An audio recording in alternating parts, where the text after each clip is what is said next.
Yun oh, what's up mga Yes, katotpi? sir. Kamusta tayo dyan Hello, mga hello, hello. padens? Ayos naman, same old shit. Oo, Hello. ganun pa rin. So, ayun, ang topic nga pala natin today siguro medyo nakakatawa din to, pre. Ito yung mga yung mga internet professionals, mga internet experts. Yan. Yung biglang nagkakaroon ng matitinding degree. Mga Nagkakaroon para mga bigla ng WebM ano, no? dito Mga Mga, mga biglang gumagaling. oh, Nagiging ano pre, professor, nagiging doktor, bukod nagiging sa engineer. ganyan, nagiging teacher, Ayan, nagiging ano, oo. So, Okay, ano bago ang pre, lahat, bagsak mo na yan. eh, bagsak na natin to.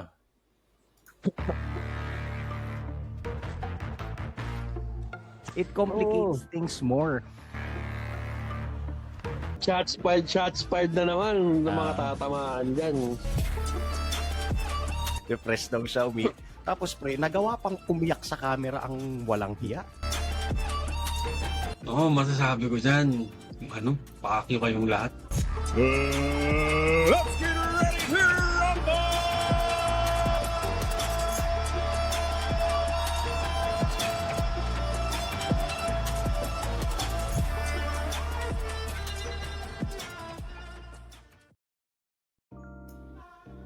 Yo, yo, yo!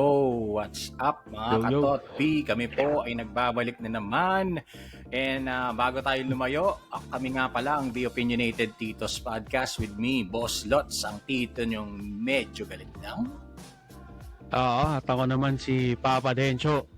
Yung tito mong mas galit pa sa jowa mo pag hindi ka pinayagan pero tumuloy ka pa din. Ayan, tsa.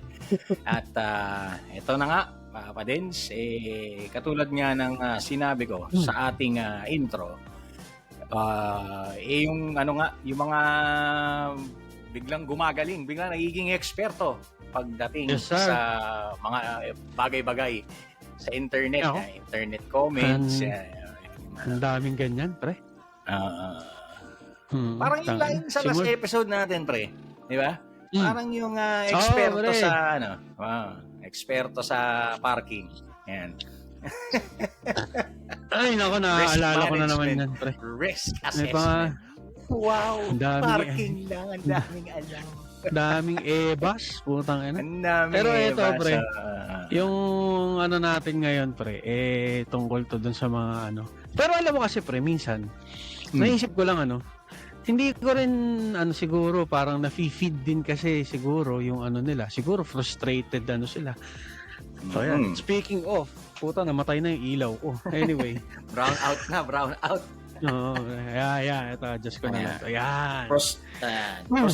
Frustrated doctor, frustrated teacher, Tas frustrated pag scientist. Ayan.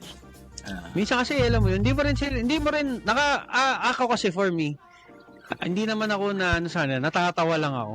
Pero kasi ang kasi doon, pre, is parang finifeed pa kasi sila eh. Like ikaw bilang tao, pre, may nararamdaman ka sa katawan mo. Mare, masakit likod mo. Di ba? Puta, ipopost mo ba sa internet yun at doon ka ipopost mo ba sa Facebook yun at doon ka maghahanap ng sagot? Di ba? Tama. Why not seek a professional instead kaysa sa internet mo i-seek ang advice? Totoo din. Yes, sir. So, Diba? siguro, yun nga, they dun sila nakakahanap ng ewan ko, ng sagot or what, pero yun nga, they're just feeding yung mga ganong komento. Pero ikaw, pre, based on your experience, pre, anong mga narinig mo ng mga komentong dyan, pre? Sige. Bago ko excuse me, bago ko elaborate yan, para sa akin lang naman, opinion ko lang naman to. Kaya nga, opinionated titos sa akin lang, pwede ka naman mag-seek ng advice sa internet for simple questions na publicly posted sa mga or common knowledge na maaring hindi lang niya alam. So yun. May sumigaw ba? So, parang may narinig ako sumigaw. Ano ba to? Tenga ko na nadideceive na ako. Anyway, yan na nga. So, siguro kung mga simpleng mga tanong lang, readily available at hindi mo lang mahanap siguro or tinatamad ka lang maghanap, pwede siguro, pero yung sabihin mo mga kailangan na ng professional na kasagutan or professional answers or kailangan na ng eksperto, siguro wag mo hanapin sa internet yan. Katulad nung, meron din naman pre ito, hindi lang yung mga internet professionals pre. Itong natin yung mga mamaro. Ha? Yung Dami ganyan pre. Yung mga mamaro na, halimbawa, here's the correct pronunciation of this, ganyan. Pero, hindi. Ay, may nakita akong ganyan pre. Sige. Wala tayo para nakatawain. Laugh trip yan pre. Kasi, ganyan may nakita ako. Pero sinend ko sa'yo yun eh. Yung mga comment na. Teka, tingnan natin. Para ano? Sige. Para sure. Para sure. Huhugutin daw po ni Papa Dens ang kanyang, ang kanyang repository of information. Oo. So, ayan, pre. Ito, yung sabi, words. Sabi ng teacher, words with a silent P. So, P for Papa. Para sa... P for Papa, yes. So, yung una-una dyan is yung ku, yung core, receipt, psychic, yung mga ganyan, pneumonia. Or parang CORPS, tama ba? Yes, sir. Okay. Diba? Yung cupboard, ganyan. May mga comment kasi Cupboard. sabi dito nung isang commenter, sabi, ang basa daw dun sa core, corpse. At yung cupboard, cupboard. Hindi daw yung silent P. Cupboard. So, ano yun? Corpse na, patay? Ano ba? Putang ina naman. CORPSE. Oo, putang ina. Ewan ko, pre, ha? Parang magagalit. Baka magkaroon ng coup d'etat, pre. Coup d'etat. Baka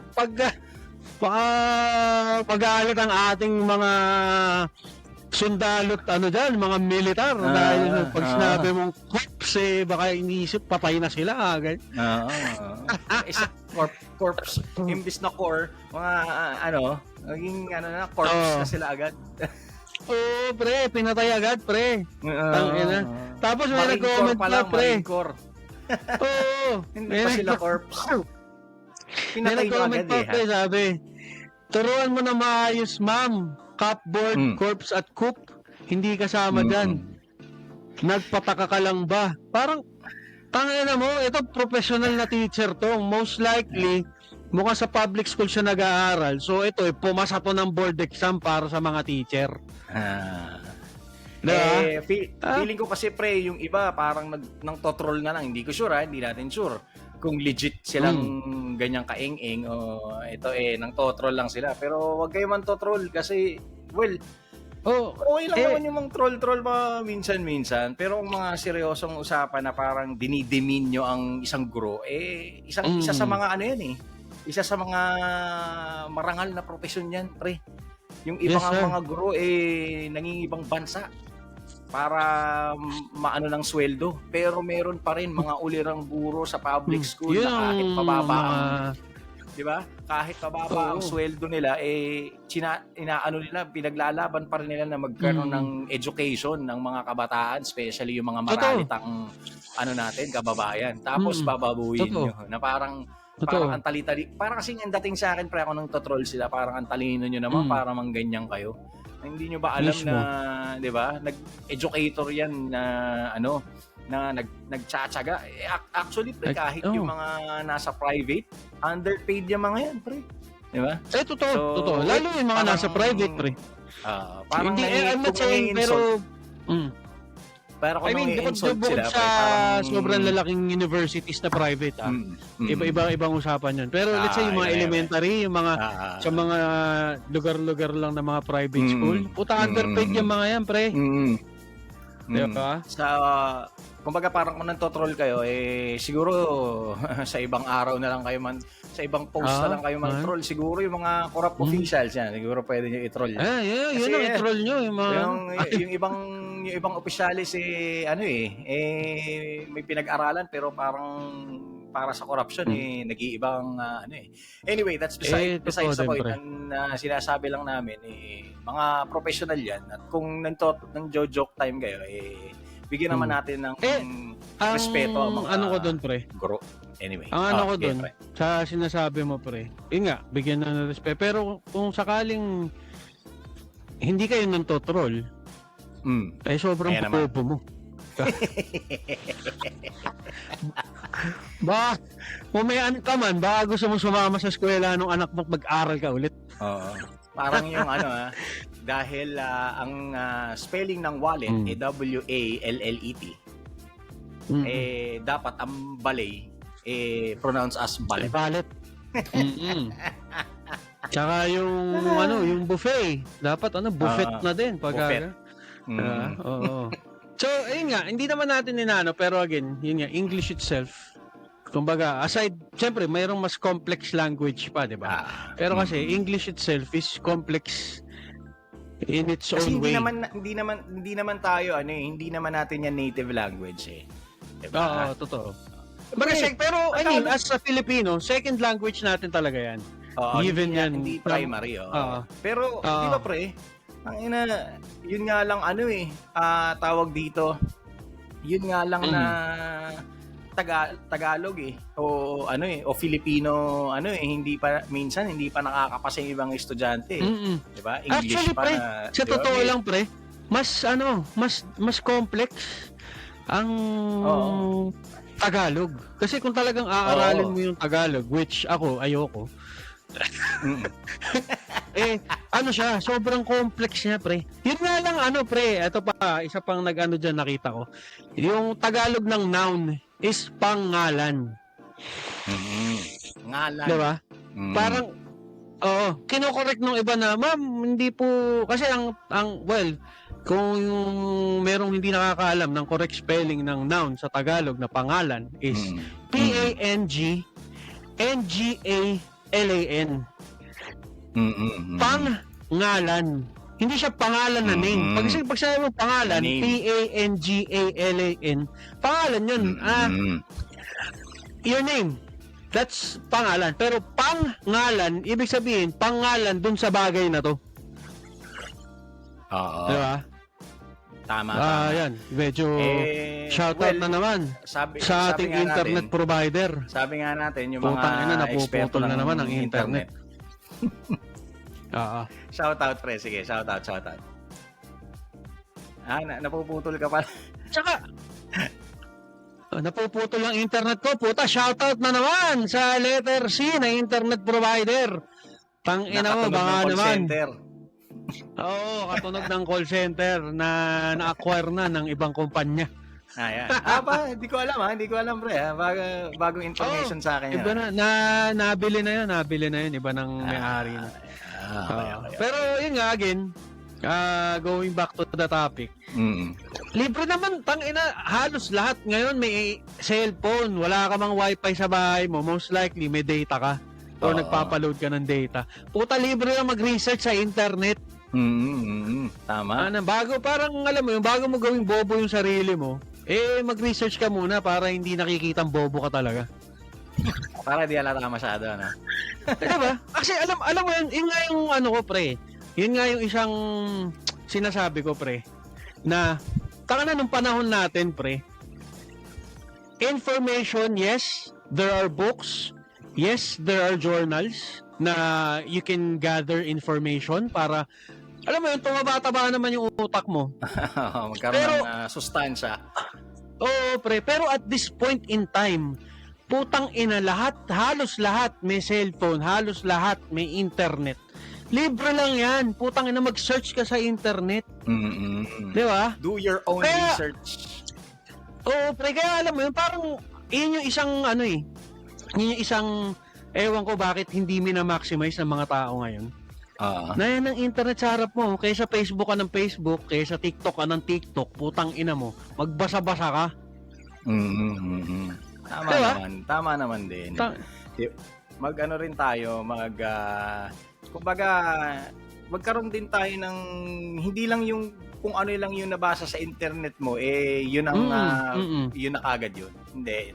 Totoo. Marami kasing ganyan, pre, naniniwala sa mga sinasabi ng tao sa internet. Diba? Kaya, Mahilig sa mga ewan ko internet lang eh. professionals, ano? oo, pre. Tapos, tangina.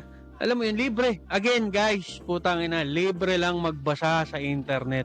Siguro, meron kang topic or meron kang nakitang post sa internet na medyo bago sa'yo.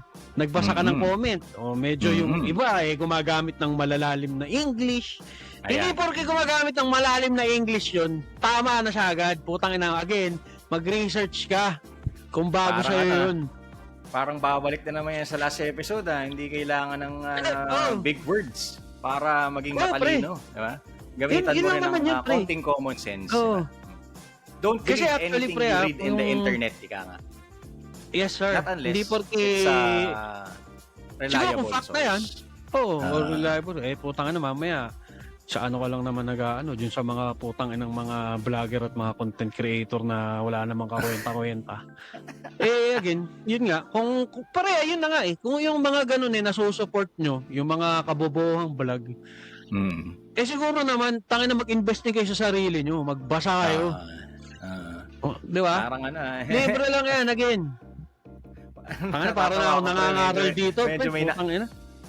may naalala lang ako yung medyo controversial sa ngayon, pre. Ewan ko kung napapansin mo sa Facebook, na-topic na natin to si ang saan nga may masarap medyo nagiging trending siya, pre. Sabi, lahat na ng Saan may kainan masarap? nito, masarap. Oo. Pero, ayun nga, pre. Panoorin niyo po yung pa, episode parang na namin na yan, Food Vloggers, na, again, hindi episode naman 13. tayo Shameless plug lang, Papa Den, sorry. Hindi Yun naman nga, tayo episode 13. expert pagdating sa pagkain, pre. Pero again, tangina, kumpara dun sa mga putang inang vlogger na yan, edi hamak na mas okay ang panlasa natin, pre. Diba? Pero again, I don't know, siguro kasi dun sila punto namin dito ni Papa Dens don't believe anything you read or watch ba? Or ano ba tamang term? Believe anything you see na lang. Anything you see on the internet. Do your own research. Sabi nga nila, do your own research. Maybe sa mga reliable websites tayo talaga. Kumbaga, halimbawa, kung merong Encyclopedia Britannica na online, baka naman pwede mo. Huwag mo naman gawiting sa research paper mo yung information sa Wikipedia kasi it's a public mga public information na editor yan So minsan hindi sila reliable. Not all the time. Not most of the time. Anyway, ano yung sinasabi mo, Papa Dens? So yun nga, Sorry. parang ganun lang din. Kumbaga, kung alam mo yun, parang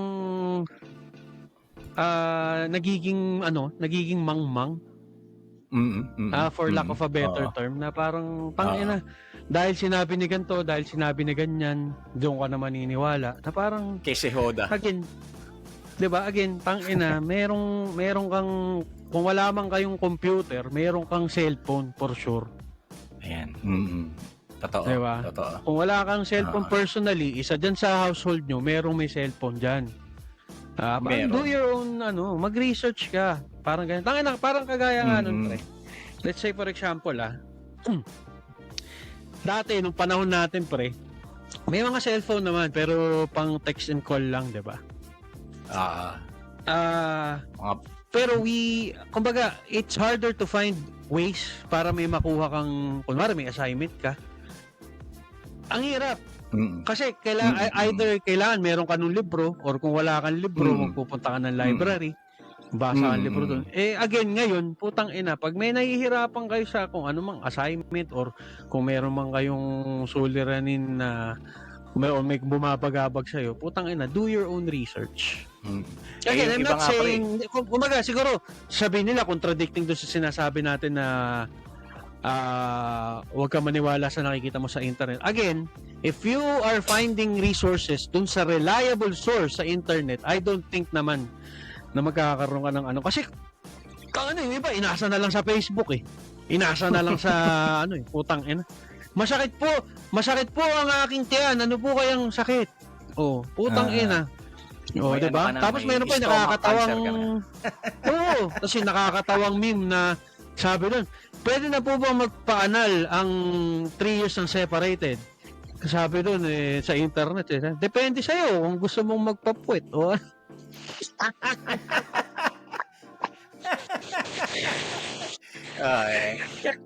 Minsan kasi pinagmumulan pa Parang, ng troll yan eh. mm, Yung mga oo, totoo. hindi mo alam kung seryoso ba yung tanong na ipinapublish mo pa sa internet, parang ganon.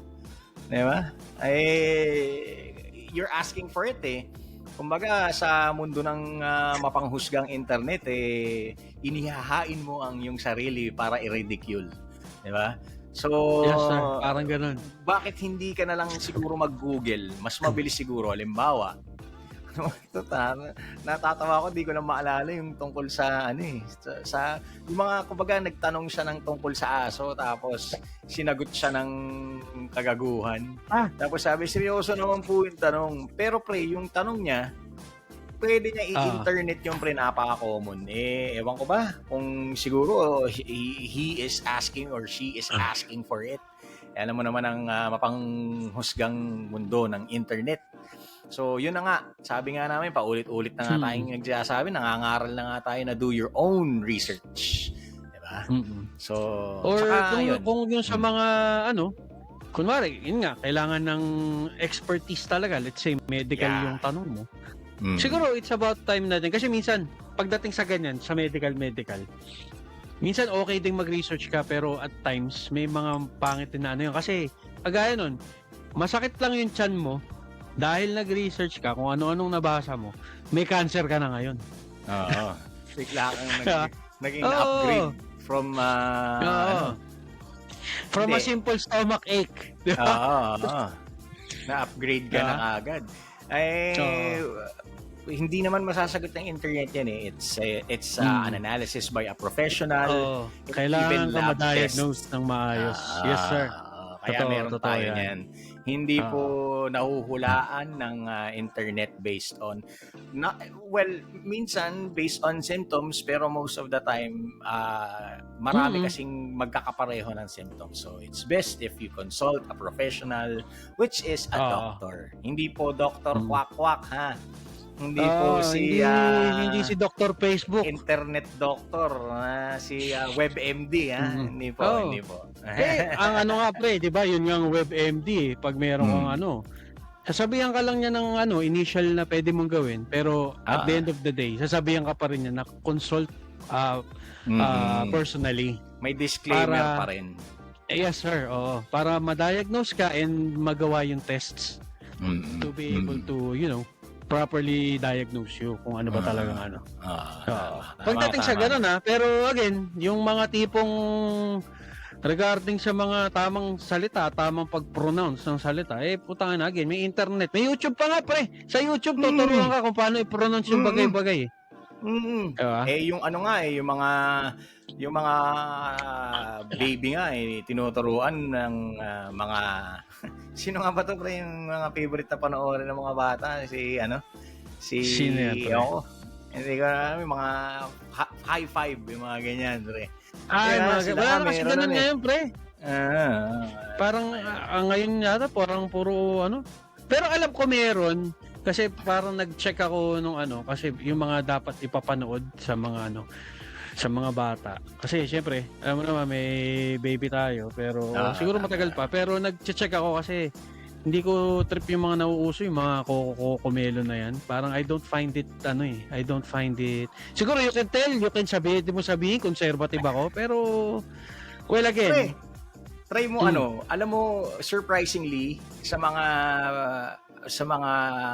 yung mga expert sa mga bata, ano ba to, yung mga basta kung ano man doctor siya. Pre, yung surprisingly pre, natutuwa sila na clean daw si Snoop Dogg. Uncle Snoop yata yun pre. Si Snoop Dogg mismo ang gumagawa ng mga rhymes, ng mga educational i-check ko yan. videos. So, check mo pre. Isa yan sa recommended. Surprisingly pre, from gangsta rap to educational knowing Snoop Dogg, no? Pre? Yeah. Nag-transition, maganda yung transition Pero alam mo kasi, pre, Uncle yan Snoop. si Uncle Snoop, yan si Snoop Dogg, pre, ano rin kasi siya eh. Kumbaga, alam naman natin na galing siya sa gangsta shits. Pero, ayun nga, kumbaga, nag-e-explore siya, tapos nagta-transition siya sa mga ganong bagay. Kasi times Na, are changing aside eh. from, Tsaka siguro, kagaya nga nung sabi niya, doon may napanood ako sabi niya, na parang, hindi daw siya magsusuot ng Skechers, yung brand ng shoes na Skechers, not unless they pay me. So siguro pwedeng ganun din na parang, sige gagawin ko yan, basta bayaran nyo ako. Kumbaga, on a business perspective siguro, or siguro, it's so ugly that the only way that I will wear that shoes is if you pay me. Parang ganun yung system. Parang niya. ganun. Diba? Parang ganun yung It's so sabi niya ugly dun. that you would have to pay me para ano. Pero yun nga, turning a new leaf si Uncle Snoop kasi syempre nabatanda na rin sa you can't be a gangbanger forever. You can't live that gang life forever. At syempre nasa Saka, public eye na rin siya. Siguro kung nag-ano din si Uncle Snoop, pre, baka wala na siya ngayon kung tuloy-tuloy siya sa pagiging gangbanger niya, pre. Di ba? Alam naman natin yung mga... Hindi yung gangbang Ay, hindi yun nasa isip niyo, ha? hindi nasa isip niyo. Hindi po yun. So, yun. Pero yun nga, again, going back dun sa topic natin, siguro yun, wag tayo maging mamaru. Tsaka, kasi, parang yung pinopost pa yung ganun na parang, what's the point? What's the sense? Diba? Tapos ganun lang din yung, parang, pero alam mo yun, parang ang nakakatawa doon, parang nagmamamaro sila, pero at the end of the day, puta sila pala talaga yung tanga. Sila yung, kumbaga, for pangit ng term pero putang na parang mal-edukado yung dating nila putang na nag-aral, alam mo yun, iba kasi yung parang sinasabi natin pre, iba yung nag-aral sa may natutunan sa aral kasi, talaga pumasok ka lang ng eskwela, nag-aral ka na nun diba? Pero yung may natutunan ka, iba yun diba? Yung talagang yun lang naman. Talagang eksperto ang nagturo sa'yo. Tama. Ucha, parang ano na naman yung mga mamaro parang yung last episode na naman si Mamaro. Isa yun sa mga mamaro yun, isang example yun ng mamaro. Sensya na kayo mga katotpi, may hangover pa kami doon talagang na-trigger kami ni Boss Lots doon sa gagong yun. Kung gusto kanyong makarelate dun sa pinag-uusapan namin, kung bago lang kayo, balikan nyo yung panoorin video. At hindi lang yun. Magsimula kayo sa unang episode para masaya naman. Para masaya. Masaya to. Masaya tong aming kuro-kuro dito. Alam namin na maaari sa iba walang kwenta-kwenta. Pero try mo na rin. Malay mo, magustuhan mo. Diba? Wala nang mawawala So, like, share, subscribe. Comment, di ba? Saka, again, yun, sana, we're hoping na kung wala man kayong napulot, na-entertain sana namin kayo. Ayan. Wala man kayo napulot na magandang bagay sa aming pinagagawa. Yun nga, naway kayo na-entertain sa aming mga kuro-kuro, sa mga comedy namin kung matawa man kayo. Diba? Like, na rin kayo mag-like tuloy. Na rin kayo, mag-comment na rin kayo. So, kung meron kaming dapat i-improve or, di ba? May suggestion kayo. Or baka meron kayong gustong pag-usapan, yan. Pwede. Open to suggestion. Pag-usapan natin yan, Pwede. So, ayun. So, ayun nga guys, again, ito na nga, medyo i-cut short muna natin ulit, Papa Dens, at hayaan na lang natin sila ulit na mag-abang sa susunod na episode. Kung ano maisipan. Kaya nga, kung gusto nyong, based on feedback, baka gusto nyong makarinig ng mga interesting na topics sa na pwede namin pag-usapan ni Papa Dens, mag-comment din kayo sa aming mga social media accounts. Tapos since kayo magbibigay ng topic, i-shoutout na din namin kayo. This topic was sent to us by this ganyan person. Yan, di ba? Special shoutout pa sila, Papa Des, di ba? Pero ayun, shoutout sa inyo, yung mga nakikinig sa amin. Malaking shoutout at salamat. Ikaw yun. Lalo na yung mga loyal. Ikaw yun. Ikaw yun. So ayun, papaalam muna kami. So ako nga pala si Papa Dencho. yung tito mong mas galit pa sa asawa mo pag hindi mo kinain yung niluto niya. Ayan. At ako naman po, si Boss Lots, ang tito niyong medyo galit, and we are the Opinionated Titos from the Opinionated Titos Podcast. Hanggang sa muli po. Yes, sir. Bye-bye. Maraming salamat. Bye. Salamat. The Opinionated Titos podcast is proudly sponsored by Riverside FM. Follow us on our official Facebook page, The Opinionated Titos Podcast. And don't forget to subscribe to our YouTube channel on Spotify. Thank you for tuning in, and we'll catch you next time.